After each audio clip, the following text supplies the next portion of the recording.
በአራት ዓመት አንድ የሚካሄደው የዓለም አቀፉ የእግር ኳስ ማህበር ወይም ፊፋ ዓለም ዋንጫ ሊጀመር ከ3 ሳምንታት ያልበለጠ ጊዜ ቀርተውታል። ለመጀመሪያ ጊዜ በ3 ሀገራት የሚካሄደውን የዘንድሮን የዓለም ዋንጫ 6.5 ሚሊዮን ሰዎች በአሜሪካ በሜክሲኮና በካናዳ ስቴዲየሞች ተገኝተው ይከታተሉታል ተብሎ ተገምቷል። በእነዚህ በ11 የአሜሪካ በ2 የሜክሲኮና በ2 የካናዳ ከተሞች ስቴዲየሞች በአካል ተገኝተው ውድድሮቹን ይከታተላሉ ተብሎ ከሚታሰቡት መካከል የጉዞ፣ የስታዲየም የመሳሰሉት ሙሉ ወጪ የሚሸፈንላቸው አሉ።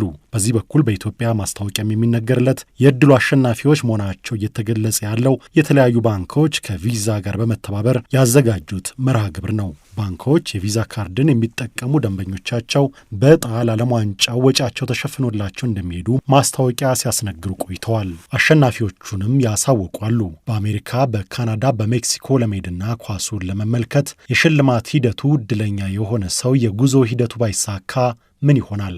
የአሜሪካ፣ የካናዳ ወይም የሜክሲኮን ቪዛ ለማግኘት ያልቻለ እድለኛ ለጉዞ፣ ለሆቴል፣ ለምግብ ለመሳሰሉት ይወጣ የነበረው ገንዘብ ተሰልቶ ይሰጠዋል ወይንስ ምን ይደረጋል? በዚህ የሽልማት መርሃ ግብር ውስጥ የሚሳተፉ 2 ባንኮችንና ቪዛን ጠይቀናል። አቢሲኒያ ባንክ ከቪዛ ጋር በመተባበር ደንበኞቹን በዕጣ ወደ ዓለም ዋንጫው ወጪያቸውን ሸፍነው ለመላክ እየሰራ ያለ አንደኛው ባንክ ነው። የባንኩን የኮርፖሬት ኮሚኒኬሽን ስራ አስኪያጅ የሆኑትን ወይዘሮ ኤልሳቤጥ ገብሩን ሂደቱ ከምን ደረሰ ብለን ጠይቀናቸው የሚከተለውን መልሰዋል። እንደሚታወቀው ባንካችን አቢሲኒያ በቅርቡ የዲጂታል ግብይትን በተለይ የካርድ ግብይትን ማሳለጥ ይቻል ዘንድ ደንበኞቻችን ደግሞ በደንብ የካርድ ጠቀሜታን በአግባቡ እንዲጠቀሙበት ከፓኬጅ ጋር በማያያዝ በ2026 3 ሀገራት በጣምራ ካናዳ፣ አሜሪካና ሜክሲኮ በጣምራ የሚያዘጋጁትን የዓለም ዋንጫ መታደም ይችሉ ዘንድ ቦታው ተገኝተው መታደም ይችሉ ዘንድ በአጋጣሚ እኛ ቀደም ብለን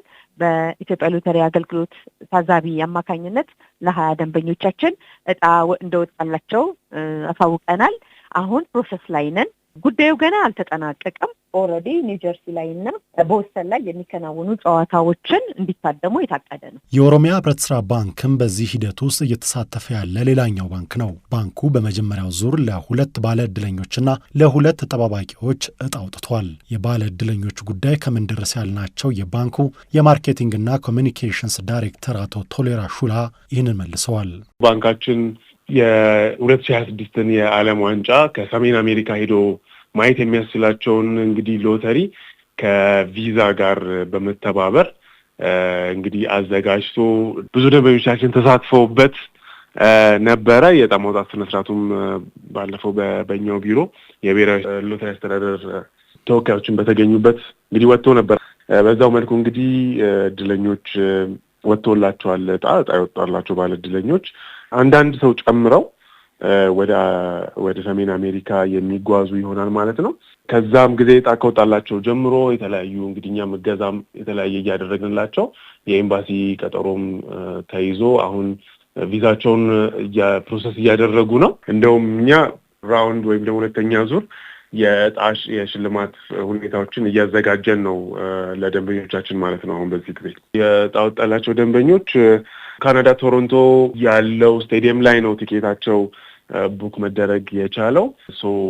እንግዲህ ቀኖቹም ቀኖቹም ጨዋታዎቹም ኦልሬዲ ከፊፋ በኩል አይደንቲፋይ ተደርገው ተልከውልን በዛ መልኩ ነው ኤምባሲ ጥያቄም እየቀረበ ያለው ማለት ነው። አንዳንድ ጨዋታ ነው የሚመለከቱት። የአሜሪካ ቪዛ ማግኘት ለብዙዎች የማይሳካ ሆኖ ይታያል። ወደ ካናዳም ለመግባት የሚፈልጉ ብዙ ቢሆኑም የሚሳካላቸው ጥቂት ሆነው ይታያል።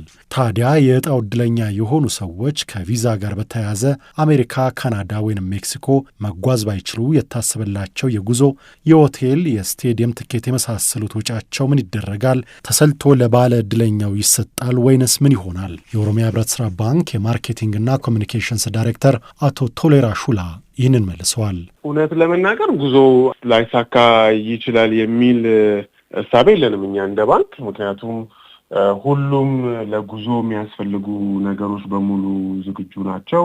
እኛም ደግሞ ለበቂ የሆነ ሪሶርስ ለዚህ መድበን ሁሉንም ከዚህ ከመነሻ እስከ መድረሻ ሀገር ያለው ወጪ በጠቅላላ ባንኩ ነው ከቨር የሚያደርገው። እዛ ደግሞ ያለውን በሙሉ ኦልሬዲ የተከፈለበት ነው። በእኛ በኩል ይሄ ጉዞ ሊስተጓጎል ይችላል የሚል ምንም እሳቤ የለንም። ነገር ግን እንደዚህ አይነት ሁኔታ ከተከሰተ ግን እንግዲህ ቁጭ ብለን በኮንትራታችን መሰረት ቁጭ ብለን የምናየው ይሆናል። ከቪዛ ጋር እኛም ኮንትራት አለን። እንደዚህ ፊፋ ኢንቮልቭ የሚያደርግበት ኮንትራቶች ስላሉ ቪዛም እንግዲህ በመላው ዓለም ነው ይሄ የሎተሪ እጣ እየወጣ ያለው። ምክንያቱም ቪዛ የፊፋ ወርልድ ዋይድ ፓርትነር ስለሆነ እስካሁን ድረስ ምንም የገጠመን እንትን የለም። ኤምባሲዎቹም ቀጠሮ ኦልሬዲ ተይዞ ኤምባሲም ገብተዋል። ስለዚህ ምንም ወደ ኋላ ይመለሳል ብለን ወይም ደግሞ ሊስተዋጎል ይችላል የሚል ግንዛቤ የለንም። አሁን ከሆነ ግን ቁጭ ብለን ፋርዘር በኮንትራታችን መሰረት የምናየው ነው የሚሆነው ማለት ነው። የአቢሲኒያ ባንክ የኮርፖሬት ኮሚኒኬሽን ስራ አስኪያጅ ወይዘሮ ኤልሳቤት ገብሩንም ጠይቀናቸው ይህንን አስረድተዋል። ሸገር ሬዲዮ ሁልጊዜ እንዲህ አይነት ስራዎች ሲኖሩ ለደንበኞቻችን ክላሪፊኬሽን፣ ግልጽነት እንዲኖረው የምታቀርቡትን ጥያቄ በጣም አፕሪሼት እናደርጋለን። ፕሮሰሶች እየተከናወኑ ነው፣ በሂደት ላይ ነው ያለ ነው። ደንበኞቻችን ደስታቸው ሙሉ እንዲሆን እንፈልጋለን። ስለዚህ ሁልጊዜም ከጎናቸው ነን። ፕላስ ደግሞ ይህንን እድል ስንሰጥ አክቹዋሊ ቪዛን የሚሰጠው ወይ ደግሞ ወደ አሜሪካን ሀገር የመሄጃ ፈቃድን የሚሰጠው የአሜሪካ ኤምባሲ ቢሆንም ያ ፕሮሰስ ገና አልተጠናቀቀም። ከደንበኞቻችን ጋር ያለም ዲስከሽን አልተጠናቀቀም። ሁሉም ነገር በኔጎሽዬሽን፣ በዲስከሽን፣ በውይይት ከደንበኞቻችን ጋር በቅርበት እየተነጋገርን ነው። እሱም ገና አልተጠናቀቀም። ባንኮቹ ደንበኞቻቸውን ወደ ዓለም ዋንጫው ለመላክ አብረው የሚሰሩት ከቪዛ ጋር በመተባበር ነው። ቪዛ ካርድን በዚህ የዓለም ዋንጫ ከኢትዮጵያ ስንት ባለ ዕድለኞችን ነው ለመውሰድ ያቀዳችሁት? የባለ ዕድለኞቹ የጉዞ ሁኔታ ባይሰካስ ምንድን ነው የሚሆነው ስንል ቪዛ ኢትዮጵያን ብንጠይቅም እኛ ዕድሉን ለባንኮቹ መስጠት ብቻ ስለሆነ የሚመለከተውም ባንኮቹን ነው እንጂ እኛን አይደለም፣ በጉዳዩ ላይም ሐሳብ መስጠት አንችልም የሚል መልስ ሰጥቶናል። ባንኮቹ የዓለም ዋንጫ ተመልካች ባለ ዕድለኞችን በዕጣ እየለዩ ያሉት የኢትዮጵያ ሎተሪ አገልግሎት ተወካዮች በሚገኙበት መድረክ ነው። የኢትዮጵያ ሎተሪ አገልግሎት ስለ ጉዳዩ የሚለው ወይንም የሚያውቀው ነገር ይኖር እንደው ለመጠየቅ ያደረግነው ሙከራ ለጊዜው አልተሳካም።